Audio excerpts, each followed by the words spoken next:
questo incontro promosso dal gruppo regionale del Partito Democratico. Intanto grazie, buonasera a tutti. Probabilmente che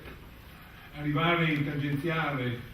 a quest'ora diventa sempre complicato, ci sono dei relatori che arriveranno un po' in ritardo, però intanto rispetto anche di voi che siete stati puntuali, io direi di partire con le prime relazioni. Intanto grazie di aver accolto l'invito, saluto tutti gli amministratori, adesso non li cito tutti, per sindaci, gli assessori, i rappresentanti delle associazioni di categoria, del mondo agricolo, delle organizzazioni sindacali che sono presenti questa sera, presenti per partecipare sostanzialmente alla presentazione da parte del nostro gruppo di una proposta di legge che verrà presentata i prossimi giorni dal titolo Norme per il recupero del suolo all'uso agricolo, ambientale, per lo sviluppo sostenibile del Veneto. Il titolo sostanzialmente racchiude poi una serie di articoli e di norme che verranno presentate da Bruno Pigozzo, che è il vicepresidente della Commissione Seconda Urbanistica, e a supporto anche di questo lavoro c'è la presenza di Graziano Azzalin, che invece è il vicepresidente della quarta Commissione Consiliare Regionale Agricoltura. Credo che il lavoro fatto in sinergia tra chi opera all'interno della Commissione Urbanistica e quella agricola sia sicuramente un risultato estremamente importante, perché siamo arrivati alla presentazione di questa norma. Intanto va dato un dato proprio di inizio della riflessione. Dal 70 al 2012 abbiamo utilizzato sostanzialmente il 10% dell'area agricola regionale. Una quota molto importante del nostro territorio. Siamo di fronte a una fase di profonda trasformazione della vita sociale e economica della nostra regione, quindi ci sembrava giusto, a fronte anche di elementi di crisi che ci invitano a ripensare anche il modello di sviluppo che abbiamo prodotto in questi anni nella nostra regione, ci sembrava giusto lavorare come l'abbiamo fatto su tanti altri provvedimenti, proposte di legge a livello regionale, ecco, su questo tema che riteniamo sicuramente cruciale e importante. Oltre alle due relazioni, quella di Azzalin e di Pigozzo, ci sarà una tavola rotonda che darà una prima valutazione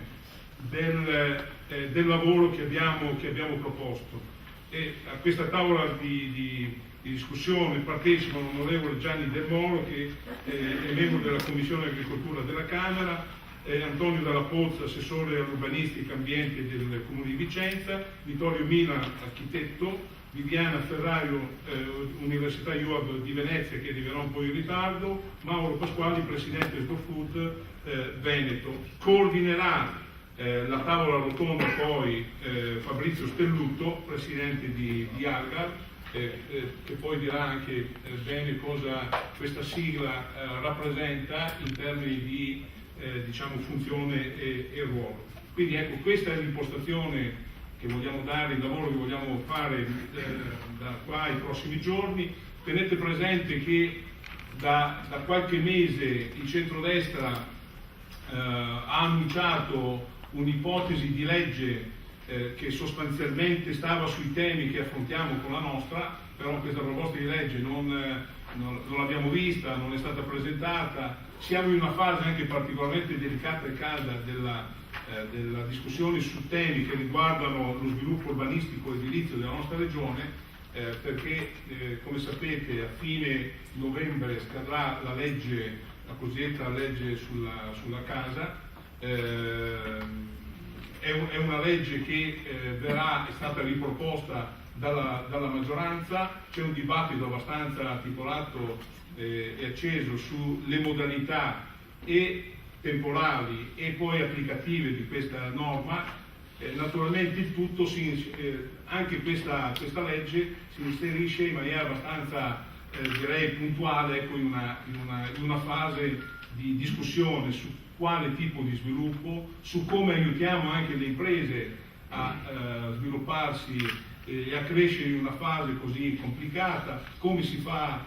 impresa nel settore edilizio, ma ancora di più come pensiamo di mettere assieme i punti di eccellenza della nostra economia, che sono legati all'agroalimentare, al mondo turistico, alla valorizzazione del patrimonio ambientale e culturale importantissimo della nostra regione. Ecco, sono tutti temi che ci chiamano a pensare quale modello di sviluppo proponiamo per i prossimi anni. Ciò che abbiamo realizzato con gli errori sicuramente che sono stati commessi, con gli elementi anche di positività, perché comunque questa regione è una regione che è cresciuta a volte in maniera confusa, non sempre lineare, non sempre rispettando il patrimonio ambientale fondamentale che aveva a disposizione. Per questo, e chiudo veramente, poi mi riserverò 2 o 3 considerazioni alla fine di questo convegno, ecco, è importante che si apra una discussione nel Veneto che coinvolge in primis gli attori che vogliamo coinvolgere, che sono gli attori legati al mondo economico, sociale, le associazioni, il mondo culturale di questo nostro territorio, perché credo che ripensare, ecco, a quale modello di sviluppo, come continuiamo a crescere pur rispettando e valorizzando anche la diversità ambientale, i valori del nostro territorio, credo sia un elemento sicuramente di primaria importanza. Con questo diamo un aiuto anche a quello che sarà la sfida futura che dovremo lanciare entro il 2015, perché penso che il Veneto oggi sia una regione dal punto di vista politico contendibile, e quindi l'esigenza di costruire per il centro-sinistra, per il Partito Democratico, anche una proposta politica che non sia fatta solamente di discussioni su chi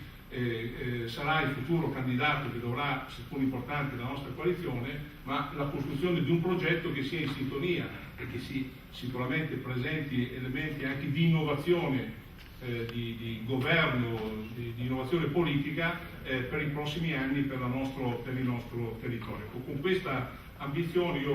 mi fermo, vi ringrazio di nuovo della vostra partecipazione e passerei la parola a